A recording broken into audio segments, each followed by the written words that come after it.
Christophe Carlier, le joueur de Hornets. Bonjour Christophe, Salut tout le monde, c'est cool d'avoir pensé à moi, merci. et merci à toi de participer à cette émission. Alors moi je te connais pas, enfin je te connais comme joueur, mais je ne te connais pas personnellement. Alors je me suis un petit peu renseigné. J'ai vu que tu avais beaucoup d'amis sur le coin du Canet. C'est bien vrai. Ouais, ouais, j'ai pas mal, j'ai tous les collègues au Canet, j'en connais un peu ailleurs aussi, et ouais, ouais, un peu dans Bon chaque.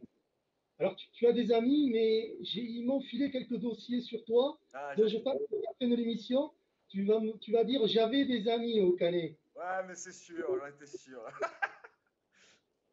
Est-ce que tu peux te présenter pour les gens qui ne te connaissent pas? Ben voilà, Le basketteur, comment? le basketteur et l'homme. L'homme, ben voilà, accidenté en 2002, j'ai fait la connaissance du handi-basket 3-4 ans après, où gros refus de participer à la discipline parce que c'était encore trop frais pour moi. Et j'ai eu la chance, de par ma scolarité, de rencontrer des éducateurs sportifs qui faisaient de l'handi. Donc j'ai pu passer un BEP et un bac pro avec comme épreuve de l'handisport. Et en touchant un peu à tout, c'est vrai que j'ai vite adhéré au concept, j'ai réadhéré au concept handi-basket, où j'ai trouvé vraiment ma place. Donc voilà, et D'accord. depuis, Et handi-basketteur au Canet, où j'ai fait mes armes. alors pourquoi au Canet? Tu es originaire de la région? Alors tout à fait, je suis d'Antibes à la base, et le Canet était vraiment l'évidence la plus proche pour pouvoir démontrer, apprendre et comprendre tout ça. Alors j'étais sur le site de Hornets, qui est super bien tenu.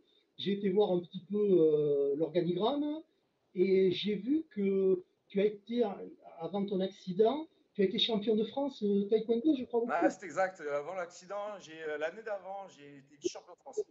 Voilà, j'étais pas mal touche à tout, j'étais surtout dans du sport individuel. Donc, j'ai fait beaucoup de natation, beaucoup de sport de combat, parce que j'ai mon père qui est pratiquant depuis des années et qui en a fait vraiment, qui en a fait vraiment sa vitrine. Et voilà, du coup, passionné de tout ça, jeu de jambes, taekwondo a été une évidence. Et voilà, ben, vice-champion de France en moins d'un an, tout s'est arrêté dès lors que j'ai la. Et pour revenir en e-basket, c'est vrai que c'était la discipline qui se rapprochait le plus du combat à travers le fauteuil en face de quelqu'un. Donc même si c'était dans du sport co, je retrouvais un peu ce plaisir de combattre. Et non, non, non, c'est pour ça que j'ai de suite accroché. Ouais, Mais ça se voit sur le terrain parce que sur le terrain, tu es un petit peu un guerrier aussi. C'est-à-dire que tu es technique, mais tu es quand même assez physique aussi. ouais, ça a été, ouais, c'est ce que Alex Farouja, dès qu'il m'a vu arriver au Canet, a relevé comme potentiel. Et c'est vrai que c'est une de mes forces, c'est voilà, j'ai le temps d'avoir mal après, quoi. J'ai 40 minutes à donner, on donne à fond et on se plaindra derrière, quoi. Non, non, non, c'est ce qui est important. Et est-ce que tu regardes des vidéos pour essayer de t'améliorer, pour te comparer peut-être à des joueurs qui jouent au même poste que Alors, toi? ouais, c'est vrai que je suis très vidéo là-dessus. Je m'inspire beaucoup je me suis beaucoup inspiré du jeu des autres. C'est ce qui m'a fait grandir tout en ayant une identité, en créant ma propre identité. Mais j'ai trouvé ça vachement intéressant de voir les anciens, comme on dit, même si je suis de la génération 86 et que ça pique un peu, comme on a entendu, de voir les anciens évoluer m'a fait beaucoup apprendre de par les vidéos, de par les rencontres auxquelles j'assistais. Euh, que ce soit avec le Canet, avec l'équipe de France. J'ai vu du beau monde et ça m'a toujours donné un peu plus pour apprendre. Positionnement des mains, du corps, technique ballon fauteuil. Vachement intéressant de se calquer sur les grands. Et un de tes amis, donc qui va devenir un ex-ami maintenant, hein, m'a Allez, dit que tu étais très pointu aussi au niveau du fauteuil, un peu comme un pilote de Formule 1 avec sa voiture. Tu peux nous expliquer? voilà, il faut savoir qu'on a un petit basket. On valide, disons, les chaussures. Nous, on a le fauteuil. Donc, il faut savoir voilà, il faut savoir bien le maîtriser, connaître sa machine. On est tous assis à des positions différentes en fonction de l'handicap. Et c'est vrai que on peut être appelé à faire plus de choses ou moins de choses. Mais ce qui est sûr, c'est que la technique fauteuil sera toujours très importante et d'avoir du bon matos rendra la chose plus facile, quoi. C'est sûr. Tu as connu plusieurs entraîneurs depuis que tu es au Canet. Alors, j'ai dont j'ai pas noté les noms, mais tu as connu plusieurs entraîneurs. Est-ce que tu peux me parler de chacun d'eux? Ouais, j'ai connu beaucoup d'entraîneurs. Bah, pas beaucoup, mais ouais, on en a vu. J'en ai vu passer Au quelques-uns. moins quatre, non? J'ai eu quoi? J'ai eu Moma, j'ai eu Charles, j'ai eu ensuite Daniel Tupé, voilà, et après Daniel Paquet avec Alex. En fait, Alex a été fait partie réellement de mon apprentissage, Alex Farouja, parce que c'est lui qui m'a appris réellement toute la technique fauteuil, de par ses longues années d'expérience et son toucher là-dessus. Donc, et c'est vrai qu'on a eu beaucoup de coachs qui parlaient basket fauteuil, et on avait l'avantage d'avoir Alexandre Farouja qui était fauteuil basket.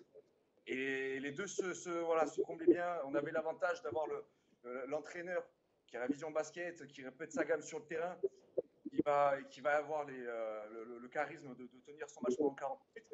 Et à côté de ça, l'assistant coach, comme on a eu avec Alexandre Farouja, par exemple, où derrière, on avait toutes les explications techniques fauteuil, pivoter à enrouler l'adversaire, pivoter, savoir placer ses mains, encore une fois, son corps, jouer avec son buste, jouer avec ses bras, jouer avec ce qu'on a.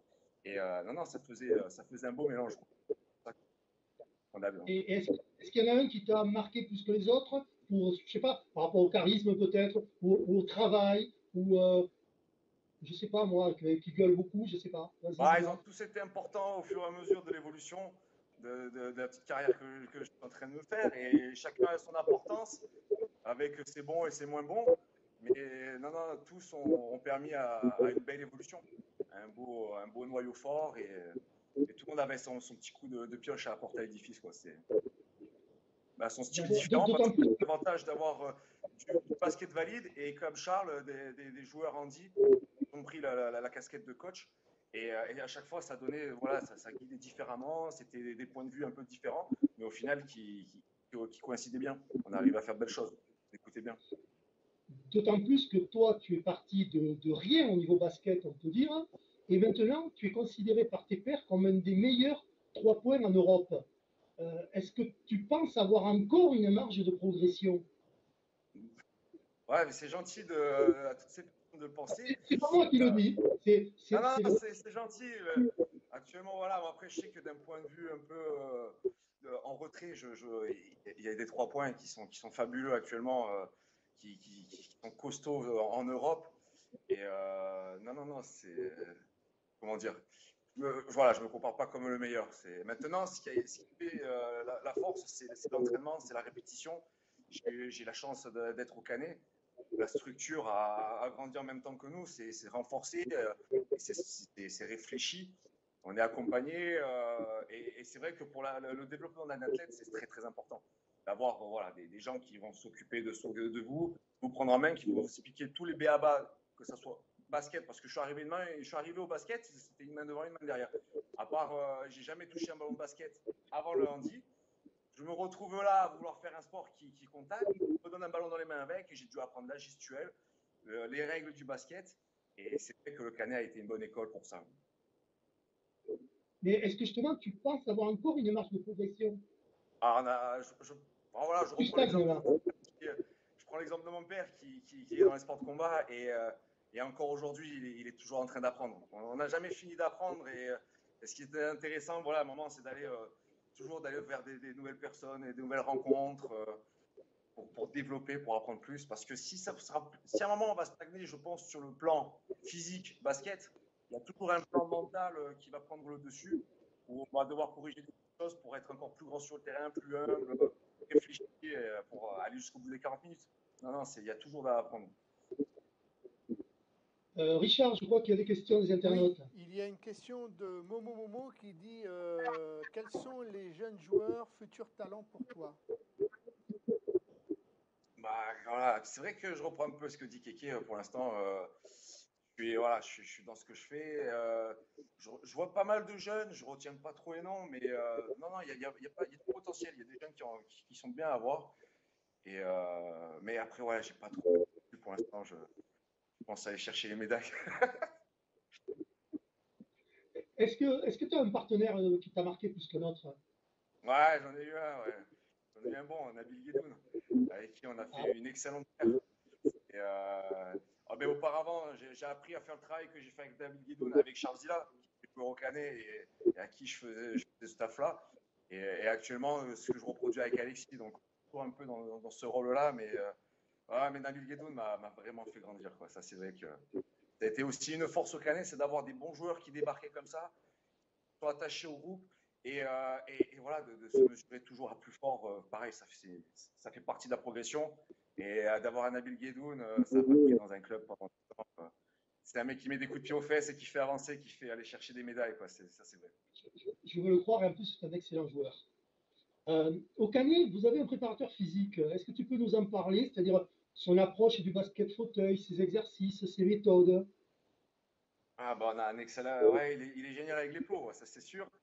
Donc, non, non, on a depuis quelques années un préparateur physique qui nous suit, qui nous accompagne. Et voilà, c'est surtout sur la reprise du championnat. On a un peu les excès de l'été qui se font ressentir. Et c'est toujours intéressant voilà, de toujours travailler dans le dynamisme, dans l'explosion. Il est vraiment là pour ça. Après, on fait un travail régulier cette semaine avec lui.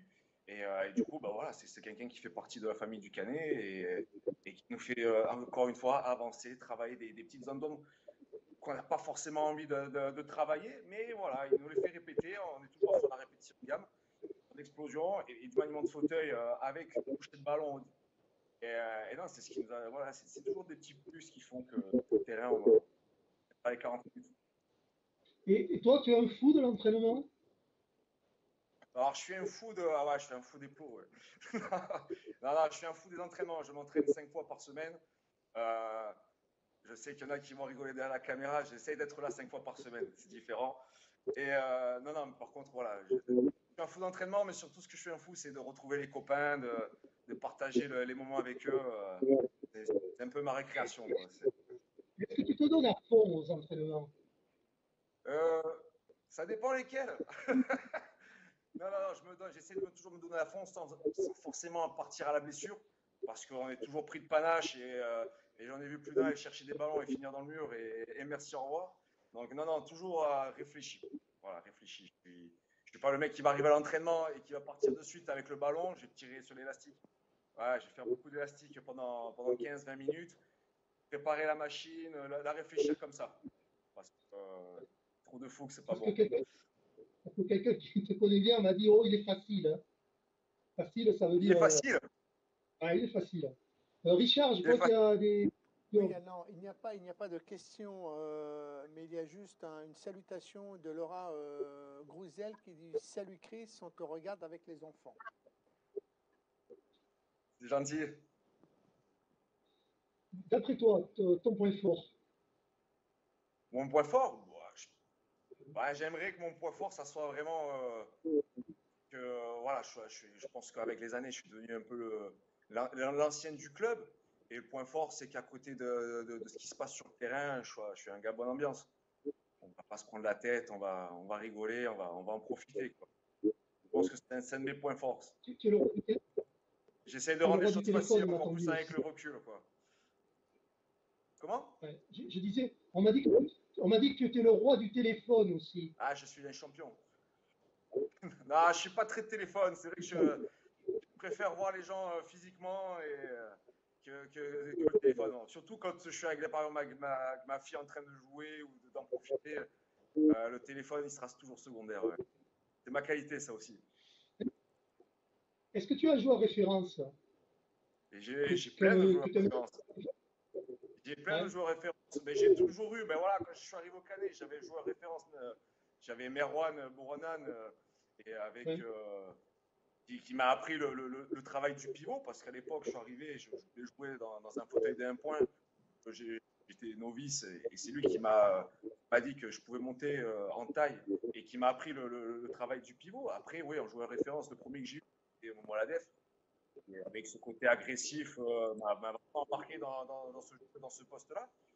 Et après, oui, il y aura toujours les stratosphériques, comme disent certains, Patrick Anderson, voilà, Matt Scott, comment il s'appelle, Gourgoulac, non, Terry Water, il y a pas mal d'anglais aussi qui sont beaux à regarder. Donc, non, il y a de la pointure, il y a du beau spectacle. C'est vrai. Richard, tu veux Oui, intervenir? cette fois-ci, il y a une question de Sébastien Albani qui dit Christophe est le meilleur joueur français à son poste, pourquoi n'est-il pas en équipe de France? Ah. J'allais y revenir après, mais vas-y, tu peux répondre, hein. Bon, pourquoi je suis pas en équipe de France? Bah voilà, j'ai fait beaucoup, je pense que je vais répéter un peu tout ce que disent les autres, hein. J'ai commencé en espoir, j'ai donné beaucoup de temps, beaucoup de passion. J'avais le temps de le donner aussi. J'avais du temps à donner. Je n'ai pas forcément été récompensé comme je l'attendais. Donc en 2015, j'apprends que je vais être papa.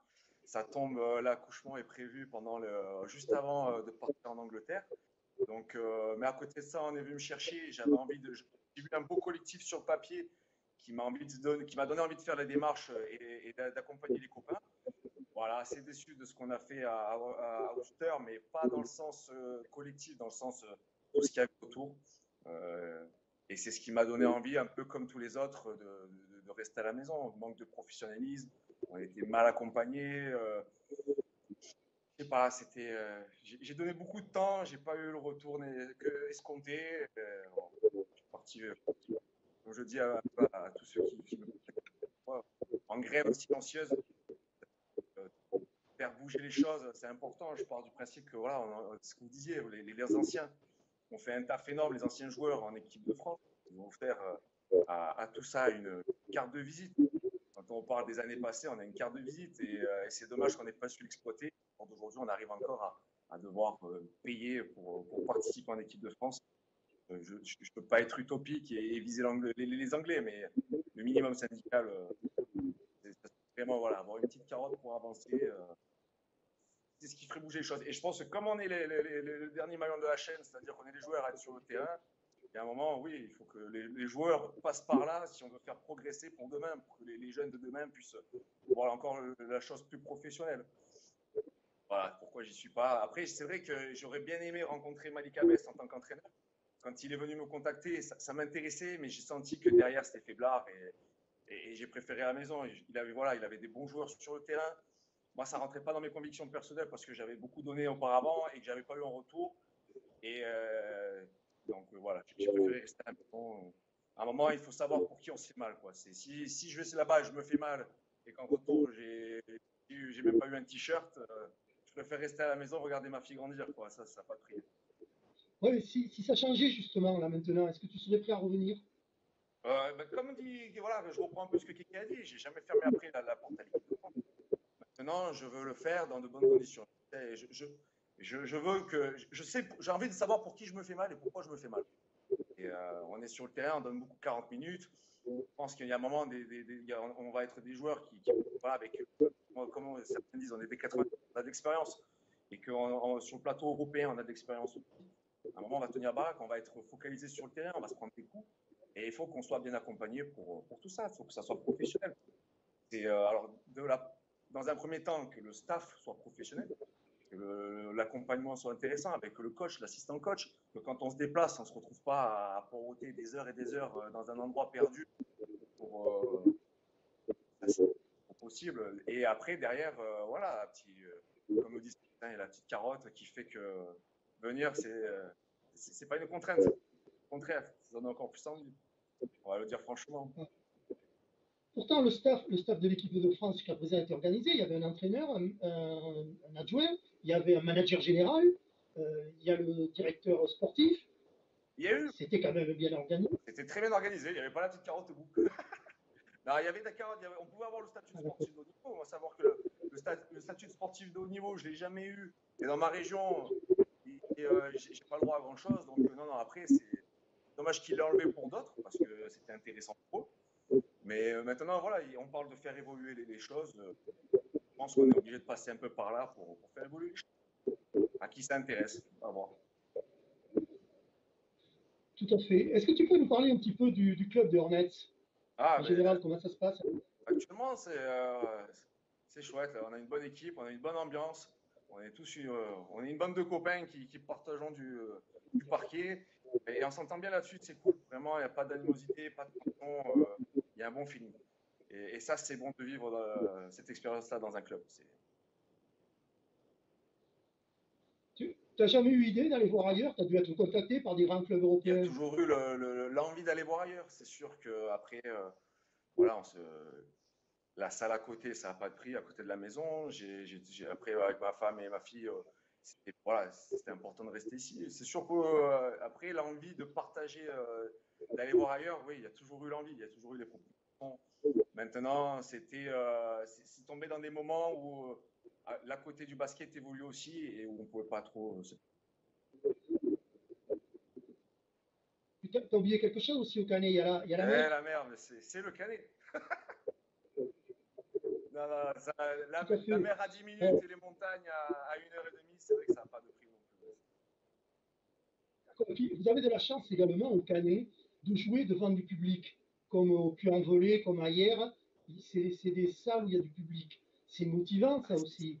C'est vraiment motivant parce que surtout que le public, dans tout ça que vous venez de citer, accompagne toujours le jeu, puis toujours l'ambiance. Et c'est vrai que c'est gratifiant d'une part d'arriver dans une salle qui est pleine, puis il y a du bruit. Et non, non, ça met de l'attention, c'est chouette, ça fait partie du jeu. Les supporters sont également des joueurs parce que à leur façon, voilà, ils peuvent influencer sur certaines personnalités de joueurs, sur des moments, sur des actions. Donc, c'est toujours intéressant d'avoir du monde dans la salle. Ça fait vibrer. Sur l'arbitrage, ils peuvent Après, influencer. ouais, c'est sûr, surtout sur l'arbitrage, sur un lancer franc, Non, non, ça y joue énormément. Après, voilà, il ne faut pas rentrer non plus dans le supporter et l'insulte. Ça sert à rien, c'est sûr. Non, non, non, non. Non, non, je Non, dis non, pas non, non, mais insulter, mais crier, mettre la voilà, crise. ce qui est dommage, c'est que des fois, il y en a qui confondent pression et avec des insultes. Mais bon, dans l'ensemble, non, non, ça fait vibrer, c'est chouette. C'est cool. Et surtout quand on se déplace en Coupe Euh, d'Europe où on est pareil, sur des gros matchs avec les locaux qui jouent, ça met du panache. Justement, puisque tu me parles de la Coupe d'Europe, vous avez fait un beau tour à Cantou en 2012, où tu avais été élu dans le 5 All-Star avec David Guedoun. Ouais, exact. Ça doit te laisser un bon souvenir, ça. Ah, c'est toujours des bons souvenirs, ça. C'est surtout qu'à chaque fois, les noms ils sortent, on ne s'attend pas forcément. Et voilà, j'étais carrément plus jeune, donc ouais, vraiment content d'avoir reçu cette gloriole, surtout avec Nabil Guédoun à côté. Donc, mais bon, voilà, on restera toujours que c'est grâce à l'équipe. C'est un peu la gloriole de tous. Et est-ce que tu peux nous expliquer pourquoi tu t'es promené les fesses à l'air à Cantou en 2012? Allez! Ah, j'en ai gardé un beau souvenir sur les fesses d'ailleurs. Non, non, Ah, j'ai eu la maladresse. Je pense savoir qui a raconté tout ça d'ailleurs, c'est cool. Ah, mais bon. j'ai promis, attends, Christophe, j'ai promis à cette personne que je ne donnerai pas son nom, dont je ne donnerai pas son nom. Je te dis simplement qu'il est président du Canet. Allez, ah bon? Non, non, mais ouais, ouais, il se souvient des belles choses, c'est cool. Ouais, ouais, je me suis promené les fesses à l'air du coup à Cantou. Oui, j'ai eu la mauvaise surprise dans la chambre de l'hôtel de transférer dans la douche qui n'était pas adaptée, où ils nous avaient mis un vieux tabouret en plastique. Et le tabouret a ripé et je me suis retrouvé à péter la faïence. Donc ça m'a un peu écorché les fessouilles. Il m'a valu un petit détour à l'hôpital assez folklore parce que je me suis retrouvé avec la classe d'étudiants en train d'étudier tout ça. Et non, voilà, bon, aujourd'hui c'est derrière, on en garde un bon souvenir. Ça aurait pu être plus grave sur le moment, mais ça va. Ah, Cool. Bon, il m'a dit, je l'ai écrit là, c'est pas moi qui l'ai écrit, c'est lui. Un beau gosse avec le postérieur à l'air ne pouvait pas laisser indifférentes toutes ces jeunes internes. ah, elles étaient, ça parlait Et chaque, fort. il paraît que chaque fois qu'elle passait à côté de toi, elle te tapait sur la fesse. Hein, ça va, vous allez bien, elle te disait. Ah, j'avais trop mal, non, je rigole. Non, non, j'avais le préparateur physique qui surveillait tout ça. Donc, mais c'est vrai, je me suis retrouvé pendant 1 heure à regarder le mur et avoir 20 nanettes en train d'étudier ce qui s'était passé, comment on allait recoudre ça, et tout en italien. Donc autant dire que j'étais seul au monde. Merci Alex. Richard, je crois qu'il Oui, y a des questions, Richard. oui, il y a Caïs qui demande à Chris s'il se rappelle de cette première Coupe d'Europe en 2010 à Lodz en Pologne, Alléluia. Et alors pourquoi justement nous parle-t-il de cette Coupe d'Europe? Bah, ouais, ils nous en parlent parce que. C'était notre fête. Hein? C'était notre fête en Non, 2010. il se passe des choses qui doivent rester à l'autre. Je suis désolé. Pas tout dire. Hein. Il faudra l'interviewer à Caïs alors du coup. Non, non, là, c'est première Coupe d'Europe. première expérience, on avait fait les qualifications au Canet, où Alex il nous avait fait vraiment un super show, on a été bien accompagnés. Et ouais, du coup, Lodz, après, on a fêté la première expérience et on a des bons souvenirs là-bas, c'était chouette. Est-ce que tu peux nous dire quel regard tu portes sur le championnat de France? Bah, actuellement, le regard que je porte, c'est qu'il est intéressant sur le haut de tableau. Et ce qui est dommage, c'est ce qui se passe derrière, où voilà, malheureusement, on a l'impression qu'il y a des équipes qui n'arrivent pas à suivre le mouvement, et c'est un peu regrettable. C'est dommage. C'est dommage. Ouais, c'est-à-dire c'est très déséquilibré quoi, entre les 6-7 premiers et les autres. C'est très équilibré. Après, voilà, je sais que les joueurs qui sont sur le terrain sont toujours engagés, et nous, on met toujours un point d'honneur à jouer au basket face à eux, et pas descendre de niveau, parce que c'est pas respecter l'adversaire, c'est ce que j'ai toujours entendu, et c'est vrai. Et c'est pas agréable quand le plus fort se met à... Maintenant, c'est vrai que ces joueurs-là, c'est dommage. Et le championnat, du coup, le rend plus compliqué avec un peu tous ces abandons, ces matchs à reculons. Il y a un moment, oui, ça serait bien de passer avec moins d'équipes et plus d'engagement, plus de spectacles pour avancer, faire plus de choses à côté. Ouais, justement, apparemment, le championnat devrait passer à 10 équipes pour la saison prochaine. Vous avez ça dit peut 8? resserrer un petit peu les ligues. Vous avez dit 8? 10. Ouais, non, 10, mais c'est très bien, c'est très bien. Ça laissera du temps déjà, ça laissera quelques week-ends pour préparer autre chose s'il y a autre chose en vue. Et sachant que, voilà, encore une fois, au Canet, on a la chance d'évoluer sur tous les plateaux actuellement, que ce soit le championnat, que ce soit la Coupe d'Europe, que ce soit la Coupe de France. On se bagarre sur ces trois plans-là, et c'est vrai que ben, c'est pas négligeable d'avoir un peu de temps à côté, ou du temps pour peut-être équipe de France si ce qu'ils ont en tête et ce qu'ils ont envie de faire fonctionne. Pourquoi pas, ouais. Mais après, voilà, sur le plan juste du championnat, c'est sûr que ça sera beaucoup plus intéressant et un peu plus explosif. Il y a pas mal de filles qui nous regardent, dont Marianne Buzeau, que je salue. Qu'est-ce que tu penses des filles dans le championnat de France? En plus, au Canet, vous avez toujours eu plus ou moins des filles. Ouais, pour moi, personnellement, la fille, je trouve que c'est une joueuse à part entière. C'est bien des fois d'avoir ce sport co, parce que entre gars, quand il y a la nénette à côté, on sait se tenir. C'est cool, des fois, ça fait du bien d'avoir le petit piqûre de rappel. Et non, et à côté de ça, c'est des joueuses qui donnent vraiment sur le terrain. Et j'ai eu la chance d'évoluer avec plusieurs nénettes, et ça se passait toujours très bien. Et, sur le plan jeu, sur le plan à côté du parquet. Donc non, moi, ça m'a jamais dérangé. Bien au contraire, elles ont leur place, vraiment. Bien. Bien. Hormis le basket, apparemment, tu pratiques d'autres sports, des sports assez, pas extrêmes, mais presque. Tu peux nous en parler? Bon, pas, non, bah, disons quoi, je suis pareil, je suis un peu touche à tout. J'aime bien essayer. Maintenant, voilà, j'aime bien le ski. J'ai fait un peu de ski nautique avec les copains du Canet. J'ai fait un peu de FTT aussi. Donc, c'est vrai que ça bastonne. Après, il faut avoir le temps de faire tout. Et voilà, c'est vrai qu'on revient tous les week-ends sont pris. Donc, on ne peut pas être de partout à la fois. Mais les passions sont là. Une fois qu'on a le matos à côté, dès qu'il y a un petit créneau, on essaye d'être présent. Le confinement, comment tu l'as passé alors, toi qui es un actif, justement? Tu as été obligé de rester chez toi, là. Comment tu l'as passé? Tu as fait comme Jérôme Leroy? Tu es sorti un petit peu en fauteuil? Alors, je suis sorti, oui, j'ai eu la chance de sentir le vent tourner quand on a vu les déplacements s'annuler. Donc, j'ai contacté Alex Farrugia, si on pouvait savoir si on pouvait récupérer le matos. Donc, je suis allé récupérer le matos la veille du confinement. Et j'ai l'avantage d'avoir une poubelle un peu comme Kéké où ça monte. J'ai un petit degré de pente. Donc, je ne pouvais pas faire du cardio, je ne pouvais pas travailler sur le long terme. Mais voilà, je faisais un peu des allers-retours en explosion. Je faisais pareil avec un peu le ballon. Et à côté de ça, beaucoup de travail d'élastique. Pour garder un peu la souplesse mais travailler en charge. Je n'étais pas trop dans le concept.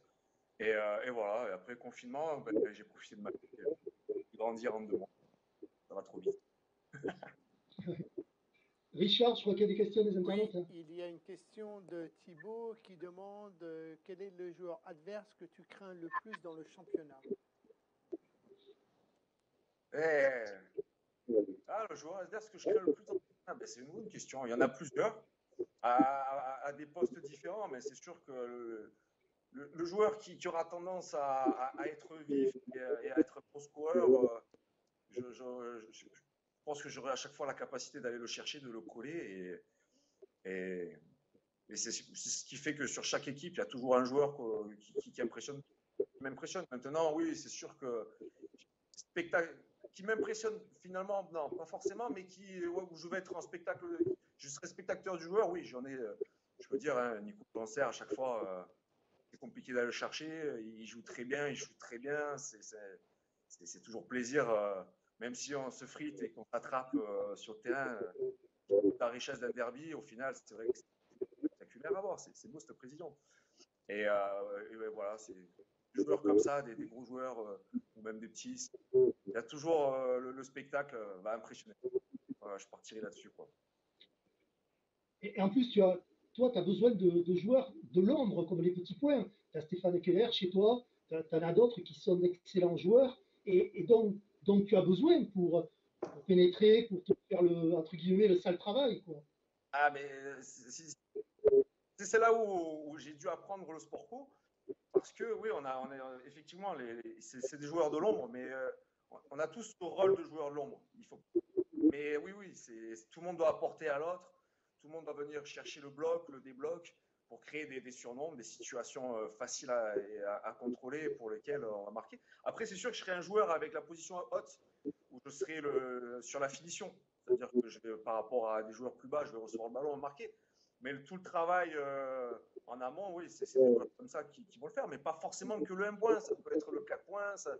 C'est juste que voilà, il faut vraiment le penser sport co pour que la chose soit facile. Comme actuellement le PU a pu faire, a démontré un beau basket collectif. Hier, on le fait très bien parce que ils connaissent ce que ça donne. Et c'est ce qui fait de belles phases de jeu et de la réussite. Après, oui, c'est vrai que voilà, heureusement qu'ils sont là pour que j'ai le ballon derrière. Oui, justement. Non, moi j'ai parlé des 1 point parce que souvent les 1 point ne sont pas des gros scoreurs.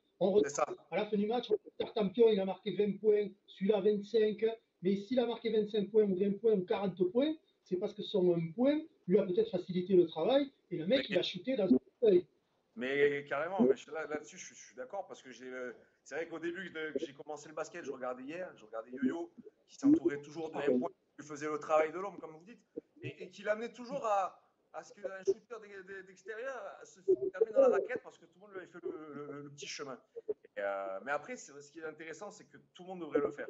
C'est pas que les 1 point, c'est pas que les 2 points. Tout le monde devrait participer à ce bloc des blocs et à créer vraiment de la facilité pour tous. C'est pas perso, demain, Steph a le ballon, le 1 point du canet, et si je vais aller vers lui pour le bloquer, même si c'est lui qui va à la finition, voilà, on aura fait un travail collectif. C'est ça qui est important, c'est que tout le monde doit être capable de le faire. Ouais, mais en plus, chez vous, en plus, vous avez un 1 point qui est scoreur. Donc, qui est capable de scorer bien. Ah. Parce qu'il est à droite. Il est à droite, il a des grands bras, donc, et non, il shoot. Donc, c'est pour ça. C'est pour ça que lui, en ayant un peu la facette, le style du 1 point qui peut rentrer comme shooter à l'extérieur, mais c'est intéressant qu'un grand puisse venir le bloquer, le débloquer pour créer le surnom, pour créer une passe facile, ou alors que lui puisse aller au panier directement, parce qu'après, c'est une joueur à part entière, il n'y a pas de raison que ces mecs-là ne marquent pas, quoi. Maintenant, c'est vrai que pour leur travail, ce qui est vraiment intéressant de regarder, c'est leur technique et comment ils vont travailler pour que le grand puisse aller marquer. Et c'est vrai que là-dessus, ils méritent d'être remarqués un peu plus, même d'avoir limite un top 5 à eux, parce que des belles actions qu'ils font. Parce que souvent, c'est très complet et que ça soit une percée dans la raquette et le grand va suivre derrière, mais c'est le travail que lui aura fait, ou alors faire un 8 et le 1 point, finalement, il va bloquer une moustache. Et toutes ces petites techniques font le charme de notre discipline. Et c'est vrai que souvent, ça manque de reconnaissance pour ça, c'est vrai. Tout à fait. Et dans l'émission tout à l'heure, on parlait, ce serait bien que les matchs soient retransmis en direct sur YouTube. C'est pas compliqué à faire. Et là, les gens, justement, ils pourraient vraiment se rendre compte, parce que malheureusement, tous les matchs ne sont pas retransmis, même en différé. Mais ils pourraient se rendre compte, justement, de ce travail qui est fait hors ballon, même, comme tu dis, par des gros points aussi. Mais les matchs, ce qui est compliqué. Après, oui, c'est Et sûr du que coup, du match en direct, ça, on en a besoin. On a besoin d'avoir des visus sur que les gens extérieurs puissent nous voir en direct ou que ça soit en différé. En direct, c'est sûr que c'est mieux parce que ça serait carrément plus accrocheur. Maintenant, pour que les belles phases de jeu soient vues, c'est vrai qu'avoir un petit top 5 ou un petit top 10 de ces joueurs-là pour vraiment cibler la situation et le travail qui a été fait peut être vraiment intéressant et peut développer peut-être une autre accroche de la discipline. et justement, si les clubs remettent les matchs sur YouTube, Richard, il nous fera le top 5, lui, des home points, j'en suis sûr. D'ailleurs, Richard, je te passe la parole, parce que je Oui, crois que tu as des... oui, non, j'ai pas de question, mais c'est juste pour répondre à la question de Christophe. Avec le matériel que nous avons, nous pouvons faire, nous, des ralentis en direct. C'est-à-dire une action qui nous semble intéressante, on la prend et on la rediffuse, finalement, comme fait Canal+, en direct, dans le live. Et on reprend tout de suite le match après. Voilà, c'est aussi, voilà, c'est-à-dire que les gens peuvent voir s'il y a vraiment une action. Si tu fais une bicyclette, par exemple, sur 2 roues latérales, moi j'adore cette expression, si tu fais une bicyclette, et bien cette bicyclette, on va pouvoir la revoir au ralenti, quoi. Et plusieurs fois, parce qu'à Bien n'importe sûr. quel moment, on peut la rediffuser, quoi. Voilà. Ah, qu'on a des, il y a D'ailleurs, oh, pardon, excuse-moi. vas-y. Mais je dis, oui, Non, non, vas-y, il y, a, vas-y. il y a des outils qui existent qui au début pouvaient sembler un peu chers et un peu hors de portée. Et c'est vrai qu'aujourd'hui, on a l'avantage que tout est devenu accessible.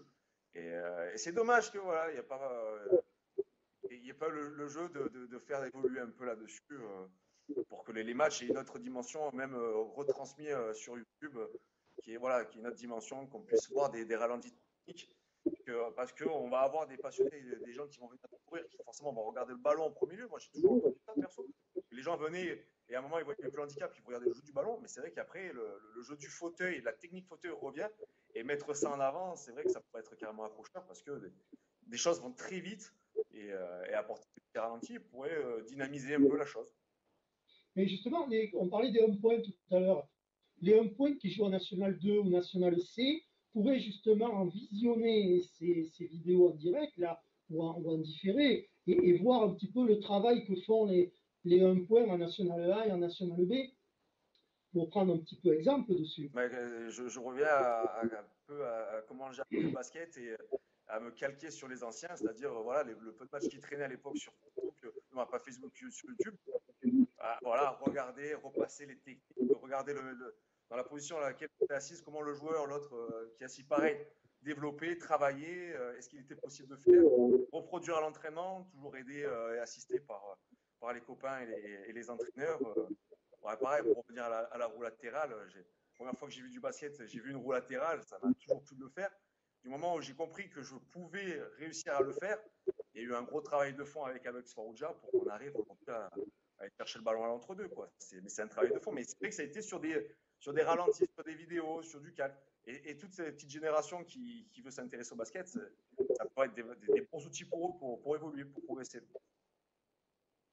Et tu vois ce que tu viens de dire là, il y a un joueur qui me l'a dit aussi, un joueur du championnat de France que je connais bien, qui m'a tenu les mêmes propos que toi, qui au début où il a commencé le basket en fauteuil, s'est beaucoup inspiré de vidéos sur les joueurs de basket pour voir un petit peu ce qu'ils faisaient et même sur les matchs, regarder ce que faisaient les autres joueurs qui avaient plus d'expérience que lui pour justement s'améliorer.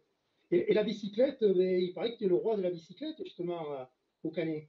Alors, je suis pas le champion en titre, mais ouais, j'aime bien ça. Non, non, j'aime bien ça. Et c'est vrai que sur certaines situations, ça apporte énormément. Après, je le suis sur certains moments du match. Et non, mais j'ai pu voir des artistes tenir plus longtemps et s'amuser beaucoup plus sur une roue latérale. C'est vrai que. Mais bon, ouais, c'est ce qui fait un peu la beauté de notre sport. C'est des petites phases comme ça aussi qui sont un peu accrocheuses. Tout à fait. J'ai le souvenir de. C'est du spectacle. Non, non, j'ai le souvenir d'avec Nico Joatzer en équipe de France, on faisait des démonstrations et il fallait se mettre sur une roue parce que c'est là où les gens ils faisaient oh, oh. Et on était à la recherche de ça pour un peu faire évoluer la discipline, pour montrer quelque chose de dynamique.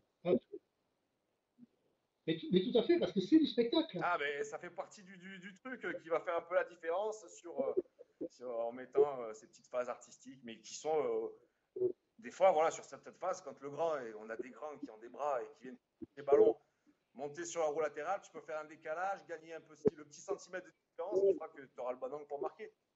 Et c'est toujours intéressant de travailler dans la position perso.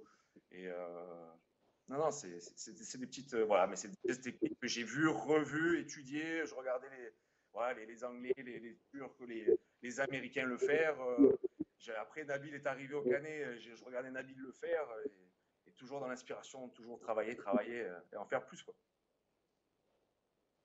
C'est ça. C'est ce que disait, on parlait tout à l'heure à Jean-Pascal Pont, c'est les anciens, ils travaillaient plus que certains jeunes maintenant. Alors c'est vrai que tout téléphone portable, tablette, PlayStation, tout ça, ça n'existait pas à l'époque, à leur époque à eux, dans les années 80. C'était le tout début.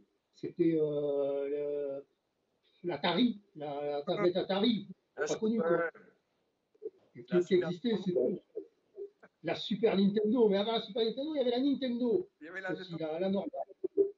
Non, Comment les jeunes, mais le truc des jeunes aujourd'hui, c'est qu'on arrive, on veut qu'ils roulent vite, et eux, ils se mettent en tête qu'il faut marquer des paniers. Et c'est vrai qu'il y a un moment, le jeune, quand on lui dit travaille ton lay-up et qu'il est à 45 degrés en train d'essayer de marquer et qu'il a des gros ras-le-bol, il y a un moment, ouais, ras-le-bol complet. Mais c'est là où il y a un travail de fond à faire, tout s'explique. Mais après, voilà, est-ce qu'il y a la pédagogie, la patience dans les clubs? Est-ce que le jeune est prêt à écouter aussi? Parce que des fois, bon, ben, ils ont envie de rouler, ils ont envie d'aller vite. Et ils n'ont pas forcément envie d'écouter l'ancien qui va te dire attends, calme-toi, cible-le comme ça. Ou alors, nous, on a eu quelques-uns qui voulaient, voilà, ils voulaient aller vite et shooter de loin. Et à la fin, mais les seuls passes que je leur faisais, c'était dans la raquette, sous le panier, pour qu'ils arrivent à marquer déjà sous le panier avant de marquer à 3 points ou à 45. Après, c'est une pédagogie. Voilà, il faut voir comment ils sont dans leur club, comment ils veulent écouter. Parce qu'après, il y a... Moi, je sais qu'au début, je suis arrivé, c'était bien de se défouler, c'était le sport bonheur. Mais après, Alex, quand il m'a pris en main, il m'a fait travailler des choses qui n'étaient pas forcément intéressantes, qui étaient longues, le pivot, travailler l'étoile, le sapin et compagnie.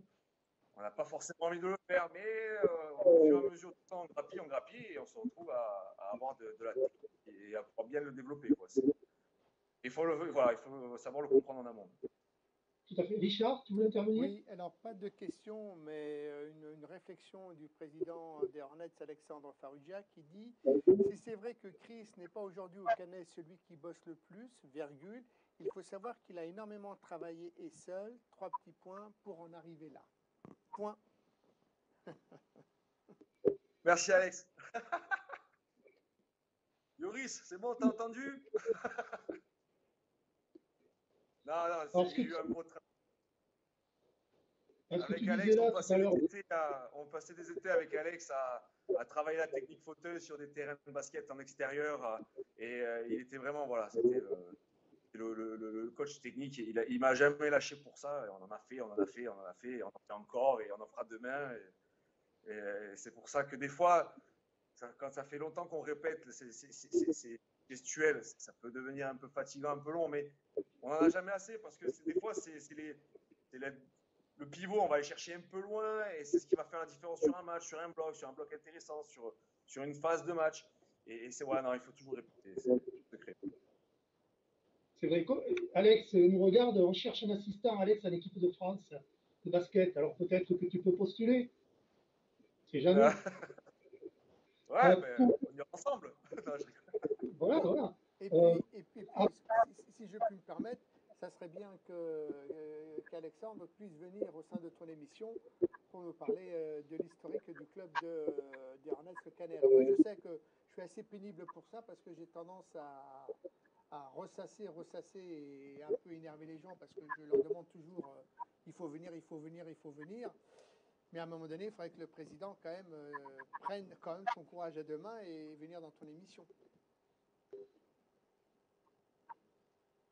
Et je vais même annoncer une chose, c'est que le Canet et moi, le club du Hornets des Canet et moi, nous avons un point commun.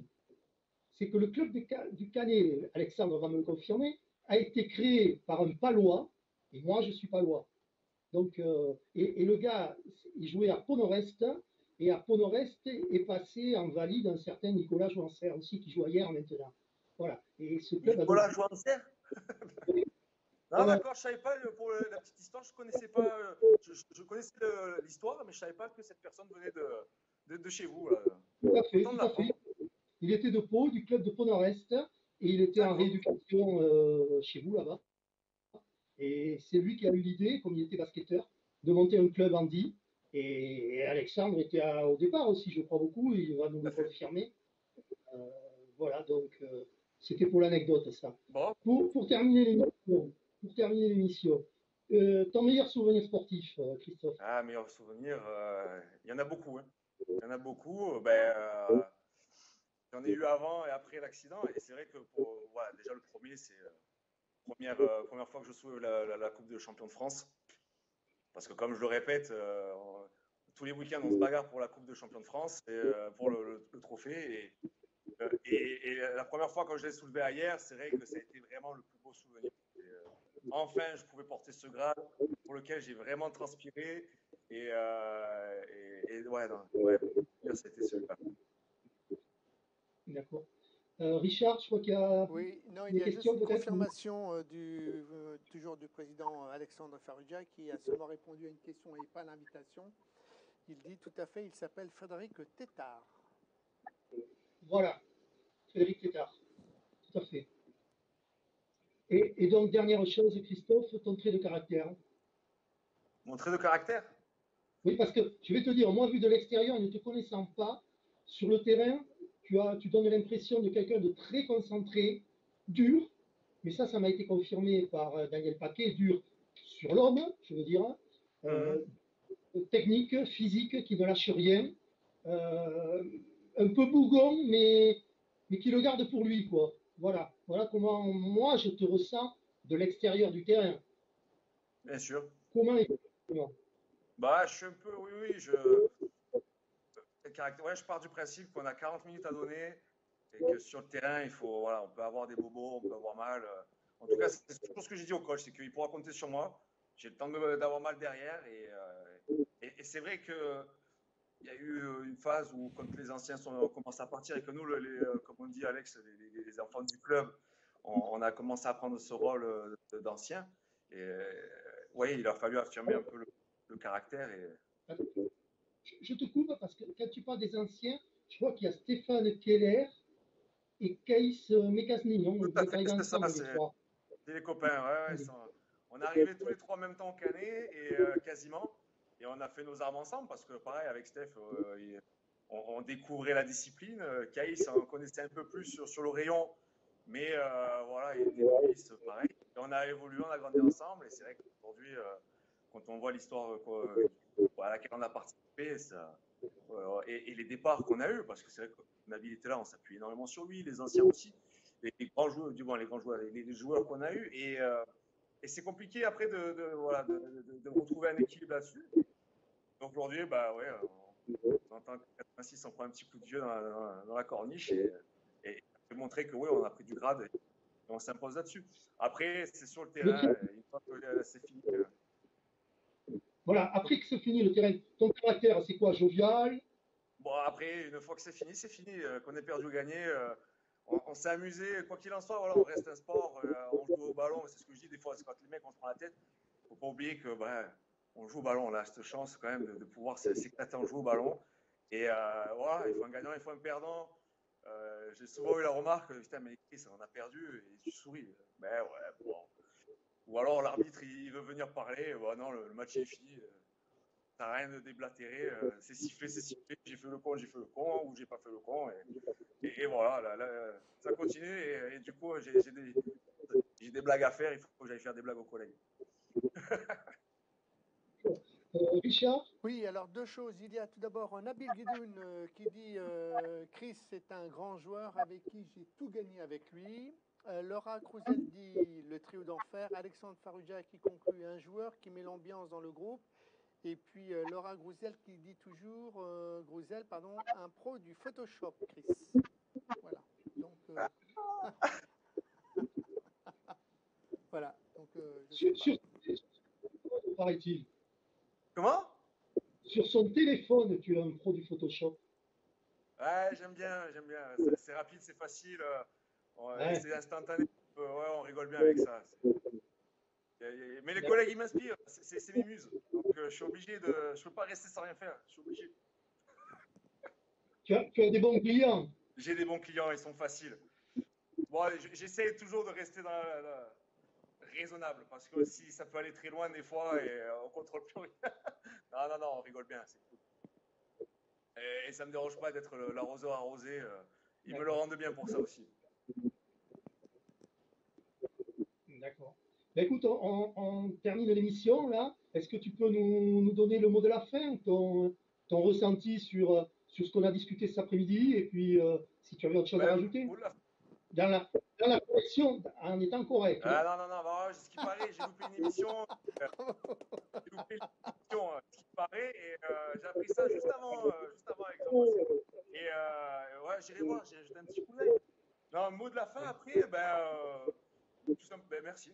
Merci de ce que vous avez fait pendant le confinement. Ce qui est cool, c'est qu'on a pu, vous avez continué à faire vivre la discipline du handibasket, mais d'un point de vue différent, pas sur le parquet, pas à travers des matchs, mais à travers des questions auxquelles beaucoup de gens se posent.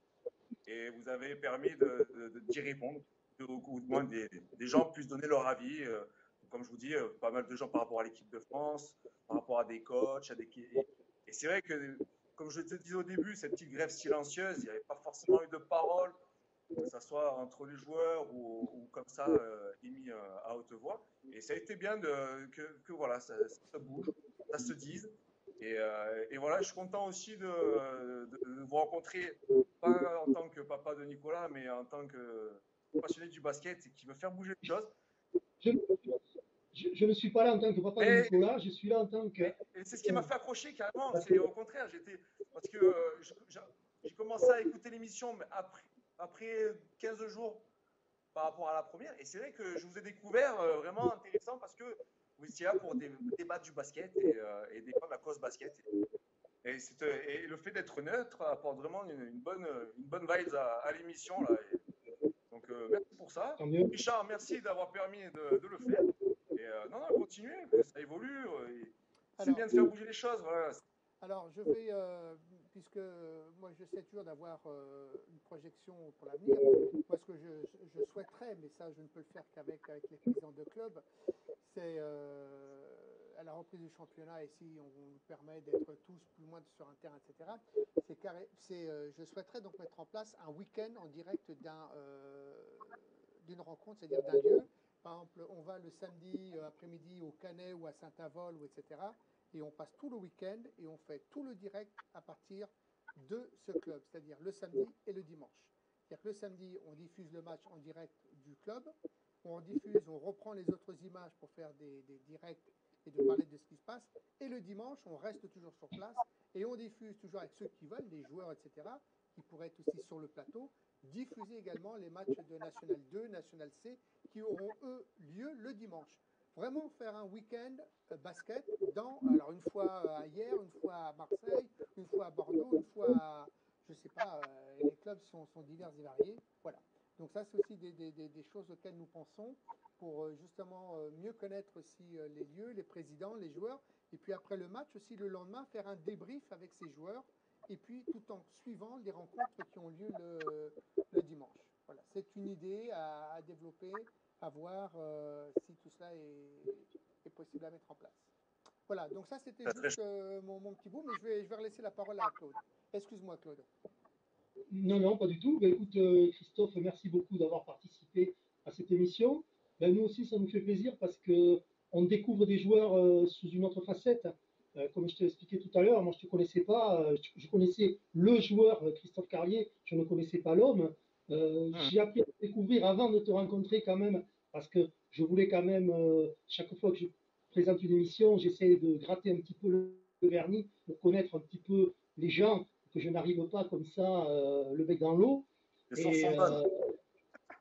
Et ouais, tout à fait, j'avais d'excellentes sources, donc j'avais de la matière pour pouvoir déjà un peu te connaître et savoir comment aborder le personnage. Ça te fait plaisir, j'espère également, à tous les internautes, c'est-à-dire à tous les handi-basketteurs qui ne te connaissent pas nécessairement, ceux qui jouent en National 1B, 1C ou National 2. Et je sais qu'on est très très suivi, j'en parle souvent, par Thibaut de Pau, qui est un super basketteur et qui ne rate pas une émission et qui connaît tous les joueurs de National A. et qui suit tous les matchs. Donc des gens comme ça, il y en a beaucoup comme lui, comme Thibaut, et c'est bien pour ces gens-là justement de pouvoir rencontrer des gens qui, quelque part pour eux, c'est leur idole un petit peu, parce que certains s'identifient à vous. Vous êtes également, je dis, des exemples euh, pour eux. Beaucoup, tu disais que tu regardais des vidéos, mais ces gens-là regardent des vidéos de toi aussi, J'ai eu, de ouais, toi et ouais, d'autres, j'ai eu les pour idoles, essayer j'ai justement eu le temps de pouvoir le. de... Vas-y. Non, je disais, j'ai eu les idoles, j'ai eu mes idoles aussi du handi basket et content de savoir ça, que la roue tourne ah non, on va essayer de montrer de belles choses encore plus. Tout à fait. Donc, ça permet à ces gens-là de copier ce qui est bien chez vous. Par contre, il ne faut pas qu'ils copient ce qui n'est pas bien, parce qu'il y en a, c'est pas bien. Hein. Mais il faut copier ce qui est bien. Et donc, j'espère qu'on va continuer encore longtemps comme ça. La semaine prochaine, lundi, nous recevons Frédéric Guyot, qui est l'entraîneur de l'équipe de France féminine. Donc, il nous parlera de l'équipe de France féminine, mais on verra avec lui aussi un petit tour, on fera avec lui un petit tour également de l'handi basket français, puisqu'il a été international, il fait partie de l'équipe vice-championne du monde en 2010. Donc, je sais qu'il n'a pas la C'est langue un dans la grand poche. joueur. Donc, voilà, ben, j'espère donc avoir un bon client là aussi. Et sur ce, donc encore merci Christophe, merci Richard, et tu envoies le Allez, merci. smiley. Ciao. Au revoir. Salut.